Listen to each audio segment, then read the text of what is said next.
Bil je med nami mož, kot zrno klen in zdrav. Ta, kakor knjige mi, ljudi je brati znal.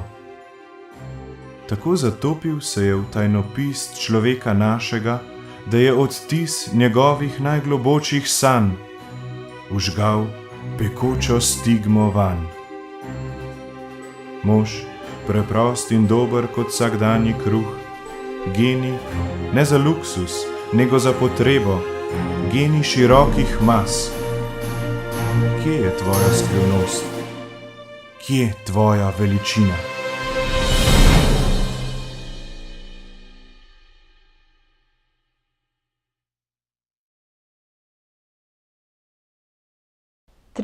Oktobra 1917 je bila Ljubljana ovita v žalne barve.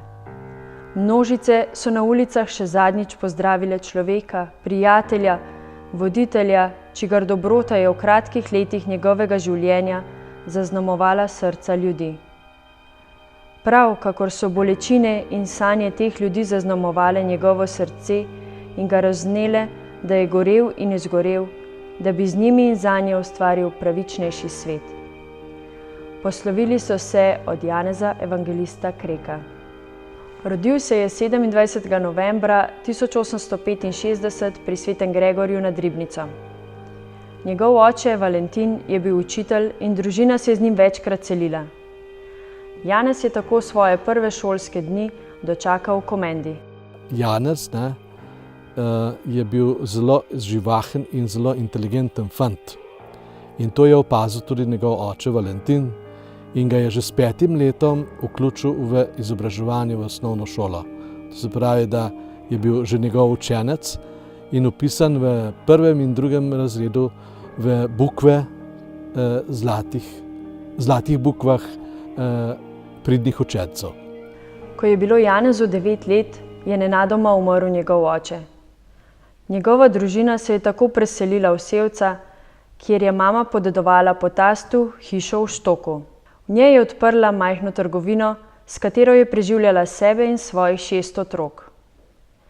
Janez se je hitro vključil v okolje in ljudje so ga lepo sprejeli, tudi župnik. Krek je imel, kako smo že omenili, posebne talente in sicer to o talentih pripovedujejo tako župnik v Sevcih, kakor vsi njegovi kasnejši profesori, da je imel nekaj posebnega. Najbolj zanimiva izjava je pa takratnega sevškega župnika Majerja, ko je to pripovedoval svojemu kaplanu, pa pravi, ta fant ima pa res neke posebne talente. Ali bo naredil nekaj zelo dobrega, ali pa nekaj zelo slabega. Za oboje ima talent. No in on se je potem po gimnaziji odločil, da gre v bogoslovje, kar so Sevčani takrat komentirali, ja, to mu je pa zagotovo izprosila njegova mama. To je tudi lahko delno res, ker je videl v mami ravno to osnovne zadeve, kar je tudi mama počela, ljubezen do bližnjega, to je bila njena osnovna nota, druga, da je zelo rada brala in tretjo, da je se razdajala za vse.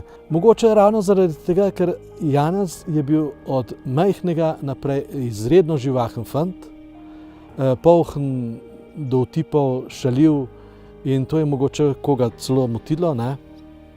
In tudi v Lemenatu, ko je bil, so rekli, da ni resen, to ni resen kandidat za duhovnika. Ne more biti takle šaljivc in poln vseh drugih traparij, pa kandidat za duhovnika. Ampak on je vedno to združeval, vedno je imel neko mejo, dokje lahko gre ta smeh in pa zabava. Nikdar pa ni v življenju, saj tako njegovi sošolci ga opisujejo, nikdar pa ni žalil kogarkoli, vedno je imel dostojanstvo do vsakega človeka, ali je bil to njegov ali pa nasprotnik. Krekovi mami dela nikdar ni zmanjkalo. Revščina je trkala na mnoga vrata in Štok je kmalu postal pribežališče za ljudi z cele Sevške doline. A problematika je imela globje korenine. Slovenci smo bili takrat del avstrijske države, Avstro-Ogrske monarhije in takrat so leta 1848 kmetje dobili tako imenovano zemljiško odvezo, ki je pomenila, da so dobili zemljo, za katero so pa morali potem plačati neko odškodnino in seveda tudi davke. Razen tega niso bili navajeni kmetovanja, tako da je to prineslo velike probleme, ki so potem v družbi povzročili, da so se kmetje zadolževali. To so potem nekateri vaški mogočneži izkoriščali, tako da so kmeta zadolževali in potem spravili na boben. Znano je, da so bili kmetije potem na boben, kar pomeni, da se je v nedeljo po maši oznanilo, da bo ta in ta kmetija šla v prodajo in seveda zaradi tega so se ljudje morali seliti. V tistem času je bilo znano, da je ogromno kmetij propadalo. Propadalo zaradi tega, ker so bile oderuški pravzaprav pogoji poslovanja. In te obresti, ki so bile lahko tudi do 200%, to ni prinesla nobena agrokultura, da bi lahko kmet preživel. Ne. Zato pa imamo v tistem času čez 100 000 izseljencev v Ameriko samo, recimo. Ne. Po 4 letih teološkega študija je bil Krek posvečen v duhovnika. Kakšno veselje ga je prevzemalo, lahko razberemo iz besed, s katerimi je vabil na novo mašo. Lahko bi zapel z angeli, kar sem želel, sem dosegel. Vabim te na svoj poročni dan, najlepši dan v mojem življenju. Krek si je želel, da bi mogel svoje duhovniško poslanstvo opravljati pri svetem Lenartu nad Lušo. Tako bi lahko v miru pisal in skrbel za blagor duš. Škof Jakob Misija, kasnejši prvi slovenski kardinal, pa je imel z njim drugačne načrte. Poslal ga je študirati na Avguštinej, na elitno teološko šolo na Dunaju.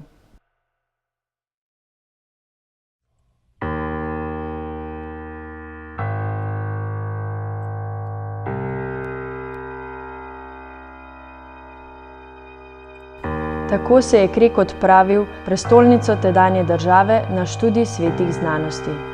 Na Dunaju je spoznal še nove obraze socialnih stisk ljudi, ki jih je prinesla industrijska revolucija. Opazil pa je tudi, da Cerkev že pripravlja odgovor na izzive tedanjega časa. To socialno delovanje je imelo več imen. Krščanski socializem se je imenovalo po nekaterih državah. To ime se po pravici izgublja, socializem zveni slabo. Drugje se je imenovalo krščansko ljudsko gibanje, zopet drugi so se imenovali po pravici krščanske socialce. Sedaj pa se splošno širi ime krščanska demokracija. Ja, Krek je vstopil v javno življenje na začetku silno razgibanega političnega dogajanja ali narodno-političnega dogajanja v slovenskem prostoru.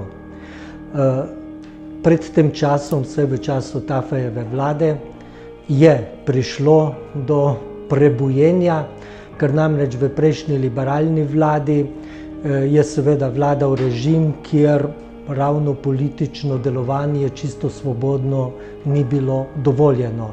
Krek se je teh idej na nek način že vsa 4 leta na Dunaju navzel in jih tudi poglabljal in jih tudi praktično uresničeval v tako imenovanem krščansko-socialnem gibanju Dunajskega kroga Karla Luegerja.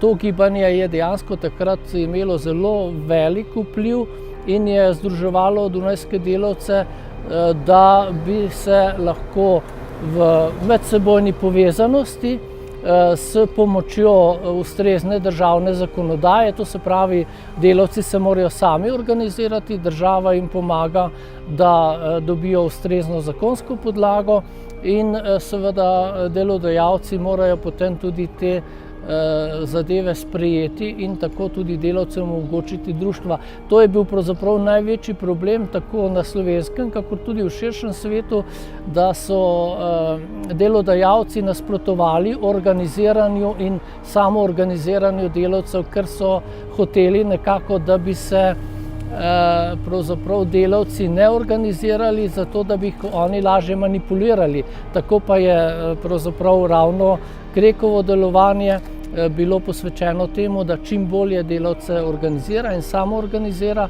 in s tem seveda tudi naredi odporne za izkoriščanje strani delodajalcev. Na Slovenskem je to potem rodilo, da so Kreka imenovali celo revolucionarja v talarju.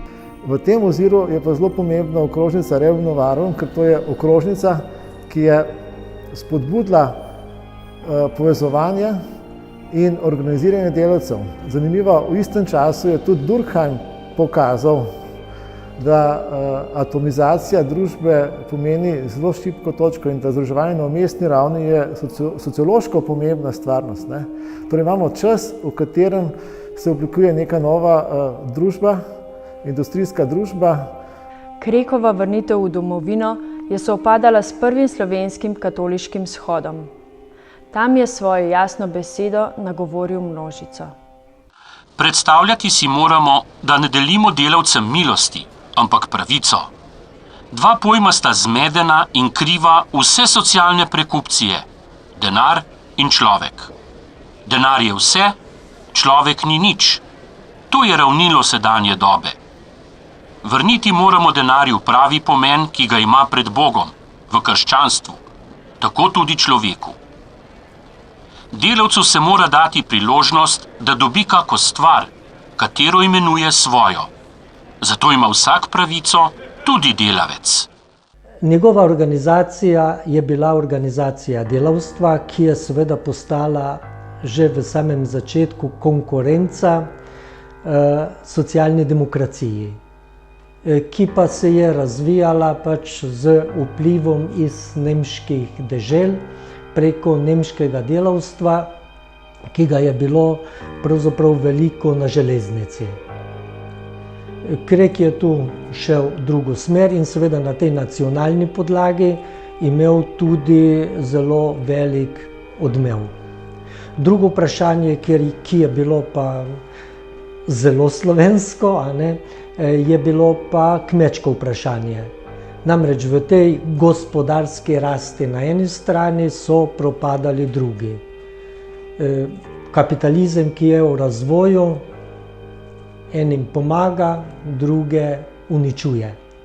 No in tukaj je pa Krekovo delo narodno-politično. Reševati slovenskega človeka pred izginotjem, pred izselitvijo, pred gospodarskim propadom in tako naprej. Iz tega vidika zdaj, kako kdo ocenjuje Kreka, je seveda stvar analize.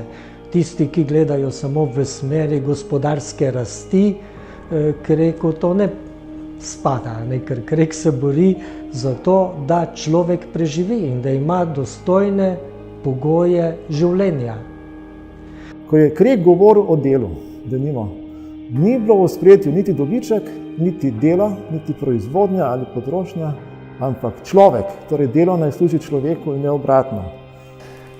No, mislim, da je bilo za Kreka ključno dvoje. Imel je zelo velik pedagoški talent in osebno izkušnjo revščine. In zgled, kako se z revščino soočati strani svoje matere, tudi če si sam reven, lahko pomagaš še bolj revnim, tako kot je počela njegova mati, in on je točno to počel potem v življenju. Krek se mi zdi predvsem, da je človek tistega časa. Človek, ki je dobro razumel vprašanje družbe, vprašanje stiske mnogih ljudi, delavcev, kmetov, konec 19. in začetku 20. stoletja. In Kreka, mislim, da se ne da ločiti od tega, da vidimo situacijo. On je bil duhovnik, prav v tem smislu, da je skušal ljudem pomagati v polnosti živeti odgovorno življenje. Slovenskega katoliškega kmeta je pehalo vse, kar je imelo moč ob stran in zaničevalo njegove zastopnike v deželnem zboru.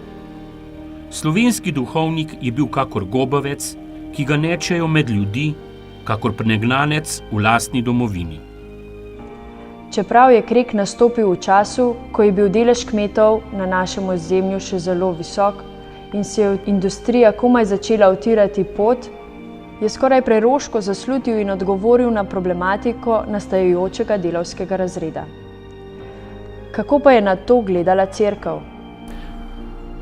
Reči moramo, da je uradna cerkev, to se pravi papež, pa tudi cerkev pri nas Kreka dejansko podpirala, čeprav vemo iz Jegličevega dnevnika, da je imel Jeglič tudi pomisleke na Kreka, predvsem je seveda videl, da je kot družbeni delavec zelo uspešen in moramo reči, da je Krek dejansko bil gonilna sila takratnega krščanskega organiziranja ljudi, tako kmetov z zadrugami, kakor tudi delavcev z delavskimi društvi, ki so začela se razvijati po Krekovem prihodu na Slovensko.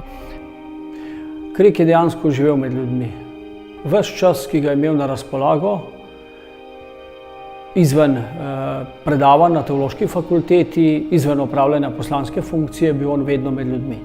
On je bil človek, ki je dejansko videl svoje uresničenje v tem, da živi za druge in je znal ljudi res srčno nagovoriti in jih tudi potem organizirati. Ruda Jurčec je v svoji knjigi Krek napisal, da recimo Kreku ni bilo problem nagovoriti 1000 ljudi in ljudje so prihajali in so nekako drveli za njim, če smemo tako reči. Ob teh svojih stikih z ljudmi je spoznal, kako nemočen je posameznik pri soočanju s situacijo tedanjega časa. Ljudi je spodbujal, da bi skupaj stopili za svoje pravice in tako naredili spremembo na bolje.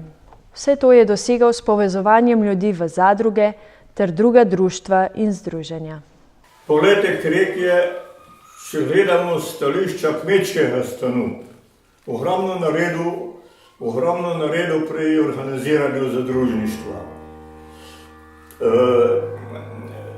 Zadruge, če so take, kot morajo biti, so kmetom veliko pomoč. Jaz sem, recimo tole, ker so rekli, da je takrat so rekli, Krek je več socialist v črnem talarju. Bom pa tole rekel. To o socializmu, mislim, razpravo lahko izpustiva, ker to je utopičen projekt. Ampak ta socializem, kot se je pa Krek zamišljal, to je pa nekaj drugega. Krek je ogromno naredil pri organiziranju zadružništva. Ne samo kmečkega, tudi delavskega, potrošniške zadruge, konzumne zadruge. Zadruge, ki so pomagale delavcem graditi družinske stanovanjske hiše. To je bilo Krekovo delo. Iz mnogih pisem je razločno videti, ko si on prizadeva, spet gre za pisma, ki jih piše svojim prijateljem, duhovnikom, recimo Markunu, pa Oblaku, pa Bizjanu, pa Demšarju in tako naprej. Spodbude naj delajo, naj ustanavljajo recimo zadruge, ki pomagajo revnim ljudem. Recimo duhovniku Oblaku v Šentlovrencu na Dolenjskem ga je spodbujal in ta mož je ustanovil zadrugo za prašičje rejo. In imamo znana poročila, da so tam pripravili, vzgojili, spravili na leto tudi 2000 do 3000 živali in da je pravzaprav široka okolica Dolenjske dobivala od tam to mlado živino, dobre pasme, dobro vzgojeno in mnogim, ki so bili pa revni, ki sami niti niso zmogli plačati teh mladih prašičkov, so jih dobili, plačali so jih šele kasneje, ko so jih vzredili, ko so potem s čim imeli pač povrniti. To je eden od številnih primerov, kako si on prizadeva, da bi mladim, predvsem iz teh revnejših slojev, da bi pomagal, da bi prišli do kruha, do zaslužka, da bi na nek način mogli dostojno živeti. Torej, Krek je hotel z delom tukaj in sedaj pomagati za izboljšanje sistema, tukaj in sedaj.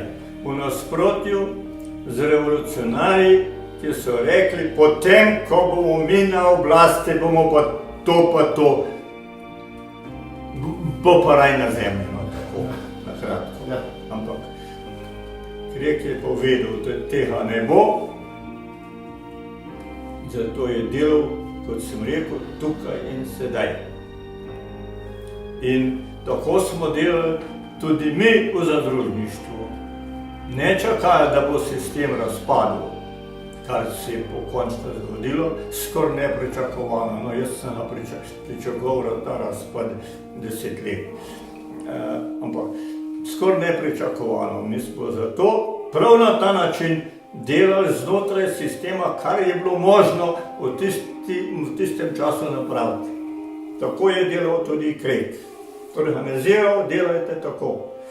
On ni bil zagovornik liberalizma, niti zagovornik dela kot tistega, ampak zagovornik osebe, ki bi iz eno etično držo potem delovala v družbi. Tole v ospredju je oseba in ne delo, niti ne trg in korist. In v tem smislu mislim, da osnovna stvar pri Kreku je to, da dejansko je ponudil tretjo možnost. Niti ne liberalni individualizem in tekmovanje, niti ne socialistično kolektivno gospodarstvo plansko, ampak tretjo možnost, da se ljudje med seboj povežejo in iz lastnih iniciativ, upoštevajoč konkretne družbene stvarnosti, skušajo oblikovati odgovor. To so zadruge, to so posojilnice, to so vse te umestne ravni človekove organizacije na ekonomskem področju in na kulturnem področju.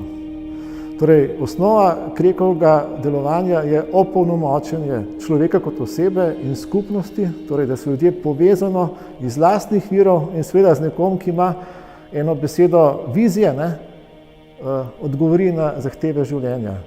Krek je pri tem imel seveda tudi povezave recimo z ljudmi, ki so bili ustanovitelji kasneje evropskih povezav, recimo Alcide de Gasperi je bil Krekov sodobnik na Dunaju v parlamentu in to gibanje je dejansko potem postavilo tiste temelje, o katerih govorimo pri združevanju Evrope, kajti bistvena ideja je bila, da se ljudje med seboj povežejo, da dobijo čim večjo organsko povezanost in da bo to družbeno življenje dejansko tudi delovalo. Samo združevanje pa še ni bilo dovolj za spremembe. Krek se je zavedal, da mora ljudi tudi izobraziti, da bodo razumeli delovanje gospodarskega sistema. Šele tedaj se lahko dejavno vključijo vanj. Nova pot, ki jo Krek začne, je vzgoja ali izobraževanje delavstva. In ta vzgoja pravzaprav tudi organizacijsko iz delavskih društev nekako preraste s tako imenovano Slovensko krščansko socialno zvezo, z novo zvezo društev po celi Sloveniji. Tu pa ni šlo samo za delavska društva, temveč za najrazličnejša, največkrat kulturna društva, ki so bila po celi Sloveniji. Krek se je zelo zavzemal tudi za šolanje kmečkih deklet in piše o šoli v uršulinskem samostanu v Mekinjah. Takole piše Markun med drugim. Za žensko nadaljevalno vzgojo v Mekinjah. Nune naj bi napravile šolo za kmečke deklice. Stopijo priliki, pa se pogovori s sestro Viktorijo. Bilo bi lepo, seveda gospodinjske tečaj bi moral imeti. Živinoreja, mlekarstvo, perutninarstvo in tako dalje. Dobili bi podporo. Rad bi pa videl, ko bi ideja in prošnja na kmečko družbo in deželni odbor išla izmed ljudstva. Kmečka zveza se mi zdi pripraven organ za to. V tvoje roke izročam to zadevo. Predstavljate se enega malega kmeta, enega malega kmeta, ki tolče vsakdanje življenje, tu nekje v enih hribih, se ne zna z denarjem, se precej zadolžuje, tu so še potem davki, s katerimi tudi ne zna ravnati, če pravijo, da davki niso bili tako hudi, kot je bila nespretnost ljudi s temi davki ravnati in jih odplačevati. In pojavi se en predlog, to, da bi nekako dali stvari skupaj v neko vaško hranilnico, ki jo bomo celo zgradili skupaj, in bomo se naučili z denarjem delati in si drug drugemu preko te hranilnice pomagali. On je delavska društva videl v prvi vrsti kot izobraževalno društvo. Se pravi, on je rekel, glejte, delavci in delodajalci ste na isti ladji. Če boste dobro delali, bo ta ladja dobro plula, bo prišla tja, kamor hočete. Če boste slabo delali, eni ali drugi, posebej pa če se boste kregali, bo ta ladja potonila. In boste imeli vsi težave. To je ena zadeva, se pravi, če smo vsi na isti ladji in če delamo vsi za to, da bomo približno podobno razmišljali, je kaj najprej potrebno, da en drugega razumemo. Zato je Krek porabil kar nekaj časa, da je delavca izobraževal o logiki, gospodarski logiki, ki vodi delodajalca. Kreku je v dobrih 20 letih uspelo, da se je po vsej Kranjski in Štajerski razširila mreža zadrug, posojilnic in društev. V njih je sodelovalo več kot 100.000 ljudi. Vse to pa mu je uspelo brez komunikacijskih sredstev, ki so nam na voljo danes. Mislim, da je Krek razumel politiko ne v strankarskem smislu, ampak bolj močno v širšem smislu. In politika v širšem smislu je nekaj, kar je najbolj človeškega. To je delo za skupno življenje. Stranke, kolikor to upoštevajo, seveda temu sledijo. Kolikor pa delajo za svoj lastni interes, so stranke v bistvu ovira eni zdravi politiki. In tega vidimo danes ogromno. Dr. Krek in dr. Šuštaršič nista začela s politiko, ampak sta začela s civilno družbo in z gospodarstvom. Se pravi, ona dva sta razumela, da je za uspešno delovanje v politiki potrebno imeti podlago v civilni družbi in pa v gospodarstvu. Politika je pa seveda bila avtomatičen, samoumeven del. Glejte, kako se on zavzema za delavstvo.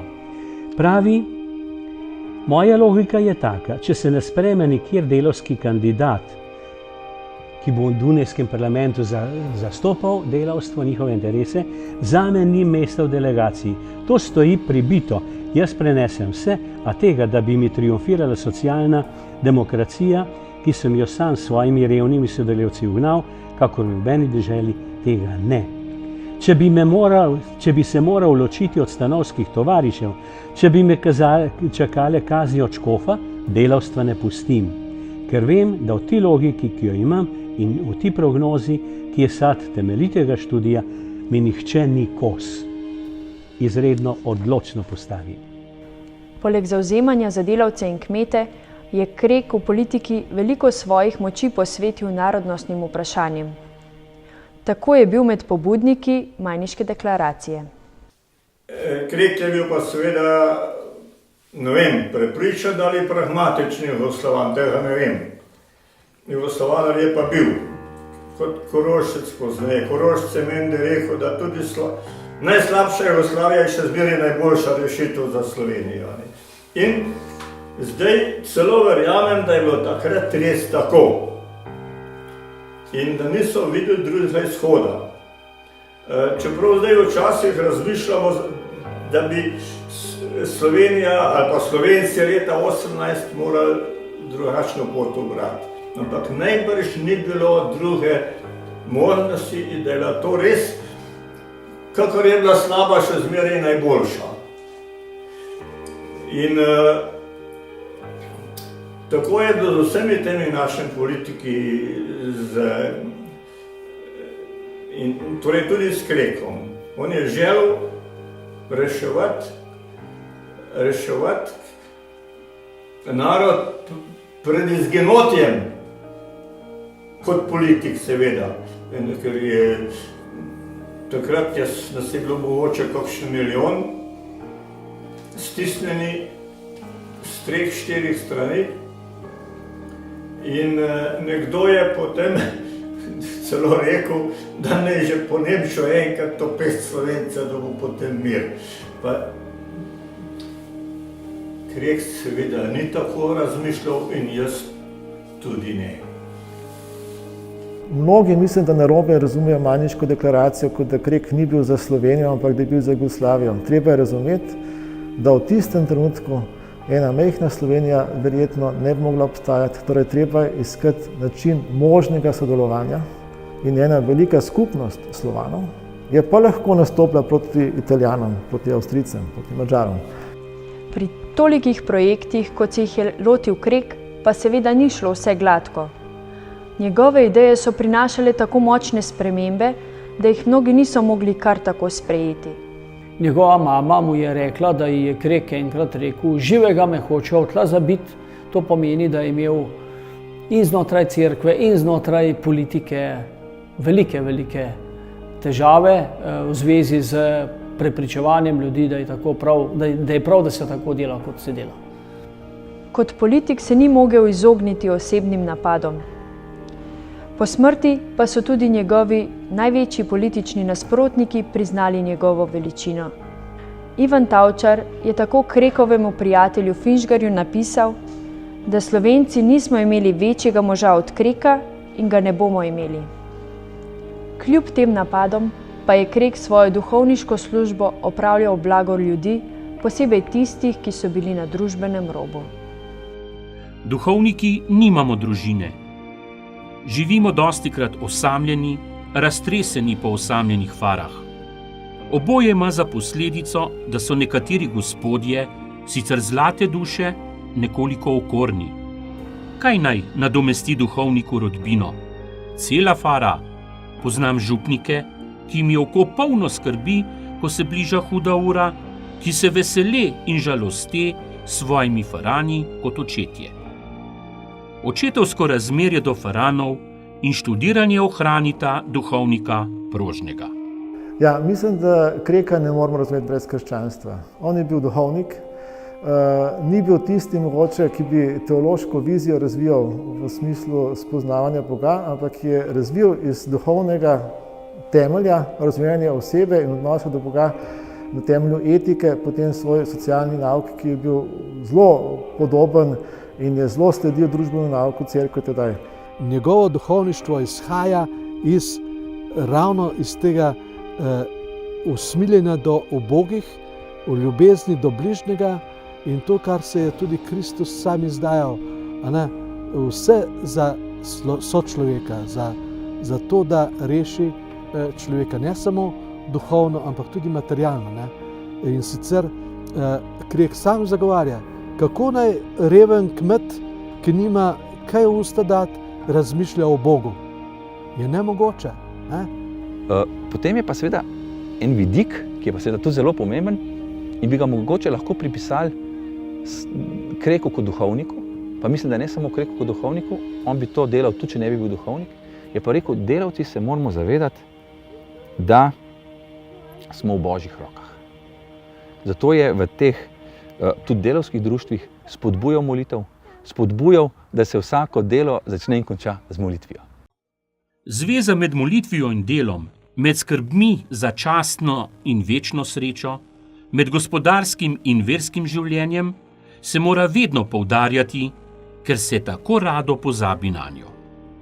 Pomniti moramo, da nam pri imenu krščanski socializem ne sme biti krščanski samo okrasek, marveč da mora priti pri našem socializmu krščanstvo do popolnega svojega pomena, do neskaljene svoje veljave.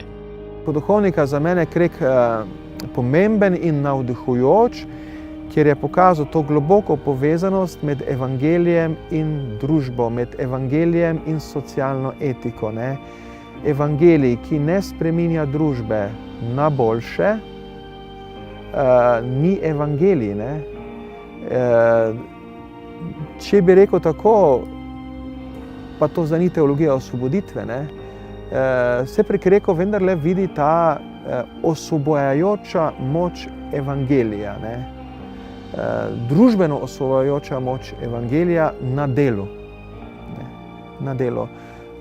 To, kar je potem po drugi svetovni vojni tako močno se zasidralo v teološki miselnosti, bolj si v teologiji osvoboditve, predvsem pa potem dobilo krono v družbenem nauku cerkve z Janezom Pavlom II. Mimogrede naj prav v zvezi s tem pripomnim, da se je Krek zelo zavzemal za to, da bi šolali mlade ljudi, da bi vse tisto delo, ki so ga doslej vodili, tako tudi Krek sam, predvsem pa razni župniki na gospodarskem, kulturnem, socialnem področju, da bi ga prevzeli laiki, izšolani laiki, In tu moram reči, da je Krek bil zelo, zelo napreden za svoj čas, medtem ko so nekateri duhovniki vztrajali pri tem, da še vedno ohranijo tiste svoje pozicije, naj tako rečem, na področju gospodarstva, politike, kulture, sociale. Krek vidi, to je treba dati v roke laikom, duhovnik naj se posveča svojemu pastoralnemu delu, tole, kar je pa zunaj tega, naj pa vse bolj prevzemajo laiki. Tako da je prav Krek tisti, ki je utiral v tem pogledu nova pota v družbi in seveda tudi v cerkvi.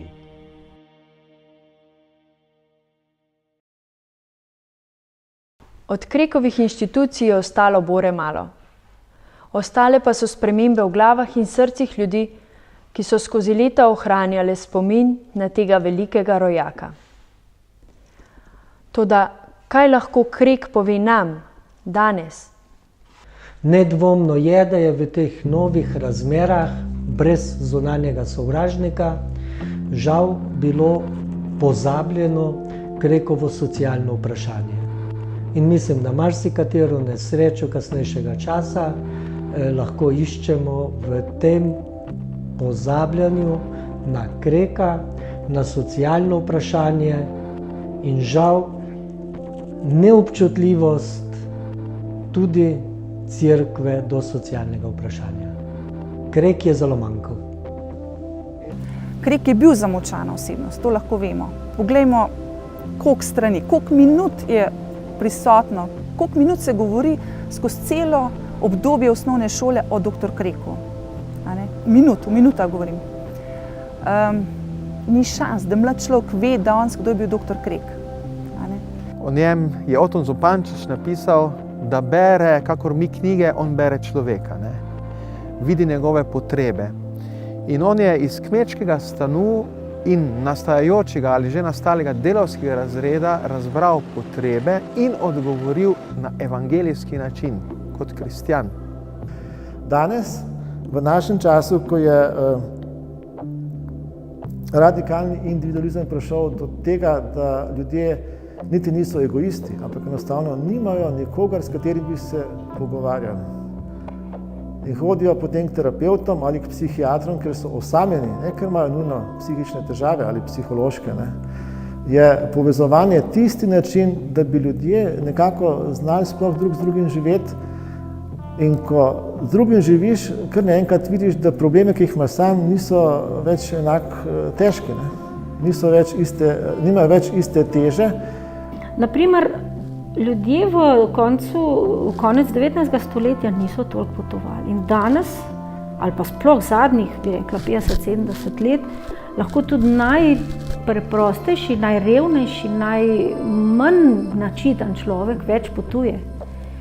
Vprašanje pa je, če več reflektira.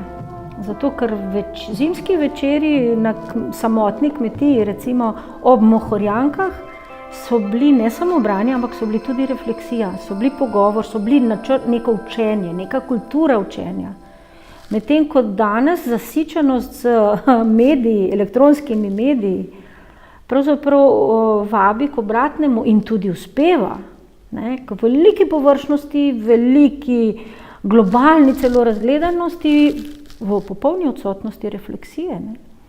To situacijo izpred 100 let, takrat je bila pač to industrijska revolucija, to situacijo imamo danes v tej kibernetični revoluciji. In ta moč nad malim človekom še se vedno izraža skozi to, da ga razpršim. Da ga, v enem kolektivu jih polovica zgubi službo, kaj pa druga polovica naredi? Tiho je, ker se boji, da bo tudi ona zgubila. To se dogaja v centru Ljubljane, to se dogaja v imenitnih delovnih okoljih, kot so recimo kakšna uredništva, kakih imenitnih medijev tudi. In seveda potem v tej razpršenosti ima, če tako rečem, kapital moč nad posameznikom in si ga oblikuje in se z njim igra. In tu potem mora stopiti nekdo, ki to zna povezati. Krek je to znal, ali znajo to danes naši sindikati? Krekovo društvo, se pravi kulturno društvo. Meni se zdi, da je to res tak simbolni začetek tiste ideje, kar je tudi dr. Krek živel, ko je rekel, poudarek je na sodelovanju, na organizacijah, na društvih. To je bilo prepredeno skozi celo Slovenijo v njegovem času. Ampak zakaj? Zato, ker to pomeni, da se mora vsak posameznik rešiti egoizma, neke svoje poti, pa skozi to iskati nek denar, pa čast, pa oblast. Ampak on je že vedel, pomembno je živeti v skupnosti, ali to v društvih, združenih, potrebno je sodelovati. Ker skozi to se ti narediš kot človek. S tem ti umreš sebičnosti, si prisiljen živeti v eni skupnosti, se pravi umreti svoji ideji, zato da ti lahko živiš v skupnosti. In to je društvo. Torej, absolutno sem prepričana, da je Janez Evangelist Krek še danes silno aktualen, da je pravzaprav z nami, da sploh ni minil, da nam kaže pot, ki je danes enako aktualna kot v njegovem času. Ker so ljudje mnogi v stiski, ker država popušča, ne zmore, ker trg za mnoge storitve pravzaprav ne deluje, je tudi zlorabljen, množica primerov po Evropi in v našem prostoru. Kar pomeni, da njegova sporočila o neki želji, da se presega posameznika, da skupnost doseže nekaj, ampak ne zaradi ideje, zaradi dela in z delom in skozi delo. Ta potreba je danes zelo močna. Ljudje ne želijo biti podpiranci države, želijo delati. Morda res ne vsi, morda kdo potrebuje pri tem pomoč, roko, spodbudo, bom rekla, tudi palico. Ampak dejansko se ljudje želijo udejaniti z ustvarjalnostjo. Ustvarjalnost pa omogoča delo. In to so vse misli, ki jih je živel, spodbujal, zagovarjal Krek in so danes torej še tako aktualne. V današnji čas, ko je delo pogosto zelo instrumentalizirano, sam sredstvo za dobiti denar.